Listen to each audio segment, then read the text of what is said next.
अस्सलाम वालेकुम वरहमतुल्लाह। हज़रत जुनैद बगदादी रहमतुल्लाह अलैह ने एक मरतबा दिल में ख्याल किया कि अगर शैतान से मुलाकात हो जाए तो एक सवाल करूँगा।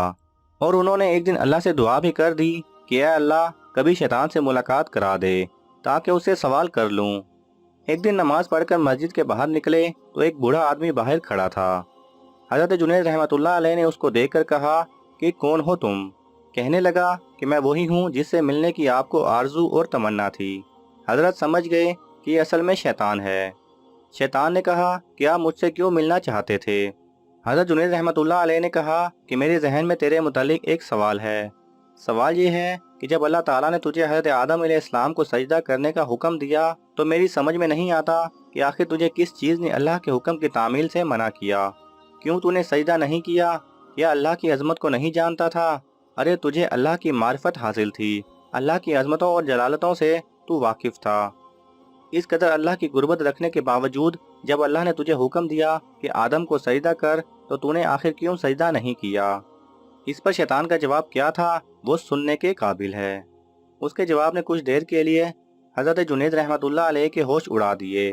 उसने कहा कि जुनैद, आप जैसा तौहीद परस्त आदमी और ये मुशरिकाना सवाल, आप जैसा तौहीद परस्त एक अल्लाह को मानने वाला, एक अल्लाह की पूजा करने वाला, और आपके जहन में ऐसा सवाल आ रहा है जो मुशरिकाना है।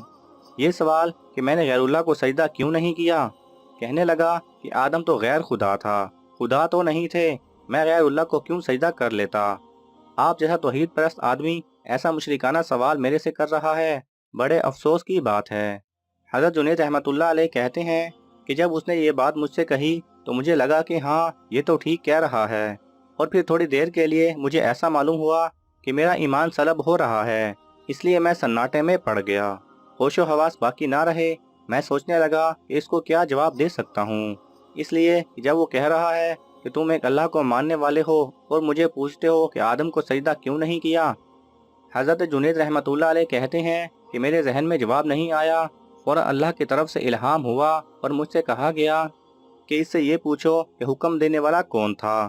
हुक्म देने वाला जब खुद कह रहा है कि फ़लाँ चीज़ को सजदा करो तो तौहीद इसी का नाम है कि उसकी बात को मान लिया जाए। हज़रत जुनैद रहमतुल्लाह अलैह कहते हैं कि इस इल्हाम के बाद मेरा ईमान बरकरार हुआ, वरना तो मुझे ऐसा मालूम हुआ कि मेरे ईमान में तज़ल्ज़ुल पैदा हो गया है। ये है शैतान की मकारी और अयारी। ना वलियों को छोड़ा, ना गौसो कुतुबो अब्दाल को छोड़ा, ना अंबियाए कराम को छोड़ा। गौर करो कि शैतान बातों और चीज़ों को किस तरह मुज़य्यन करता है और गुमराह करने की कोशिश करता है।